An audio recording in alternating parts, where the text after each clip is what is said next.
Now, things are so dire in the Biden White House that the administration is now reportedly throwing a morale booster party for the staff amid more backlash over their Israel policy. According to Politico, a new anonymous letter penned by campaign staffers renewed calls for, quote, a ceasefire. The letter said, in part, quote, Biden for president staff have seen volunteers quit in droves. But it's not just campaign staff who are upset.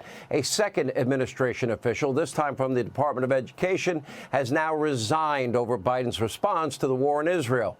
And outside of his own staff, the sentiment, well, it's not much better, as he continues to feel the heat not only from radical squad members, but Democratic allies as well. Here with reaction, outnumbered co-host Kayleigh McEnany, Fox News contributor Lisa Boothe.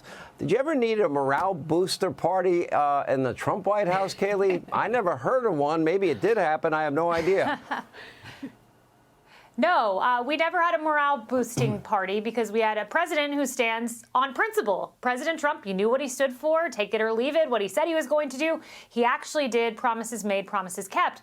But with Biden, he has no principle. It's all about partisanship. If he had principle, he'd stand with Israel. He wouldn't cause them to reverse their military strategy, especially as we enter this month, Kafir Bibas's first birthday. He celebrates his first birthday as a hostage, the youngest Israeli hostage. No, instead, he's halfway with Israel, halfway with the progressive left, and the progressives, they won't have it.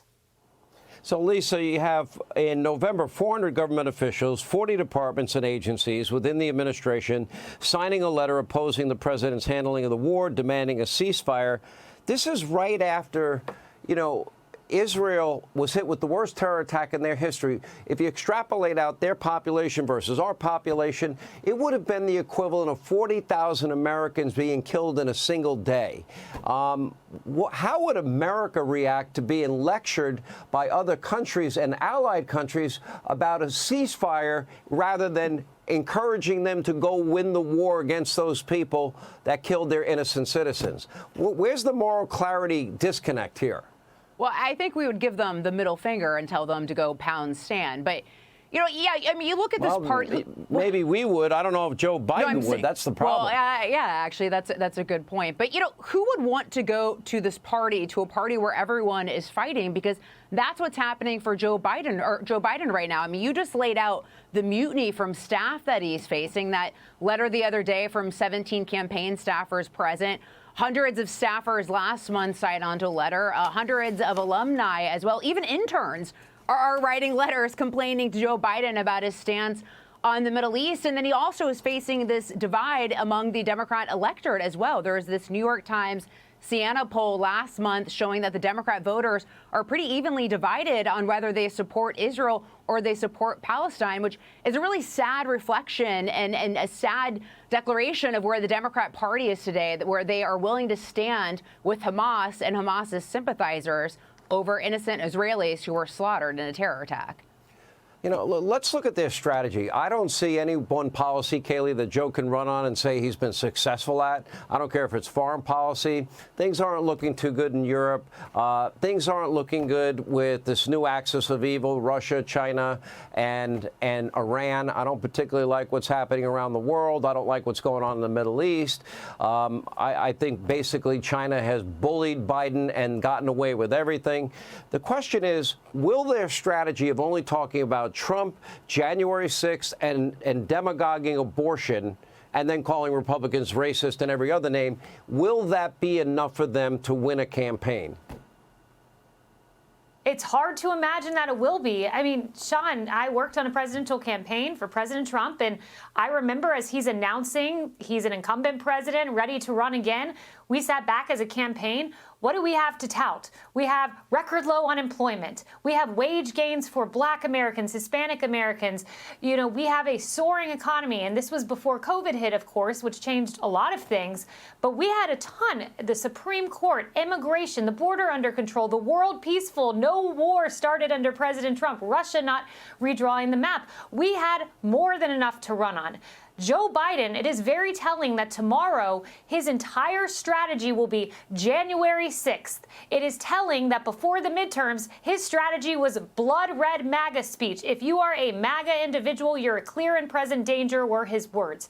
That is the strategy. Now, mildly successful in the midterms, but you can argue there were bad candidates on the Republican side and Biden wasn't on the ballot. I don't think it works when Biden's on the ballot vis-a-vis President Trump with the record that he had as president. Lisa, I'm making the case as often as I can that conservatives and Republicans, if they want to win elections, they better get over their reluctance and resistance to voting early and voting by mail. I am telling the Republicans they better get in the legal ballot harvesting efforts and match the efforts of the Democratic Party. I'm also saying that they better be very careful and not go too radical and extreme on abortion, because Democrats, even if they're not extreme, will be demagoguing that issue, trying to scare, independent voters, female voters, into believing that Republicans want to take away their right to an abortion. No, they don't want abortion without any restrictions at all, which is the extreme Democratic Party platform.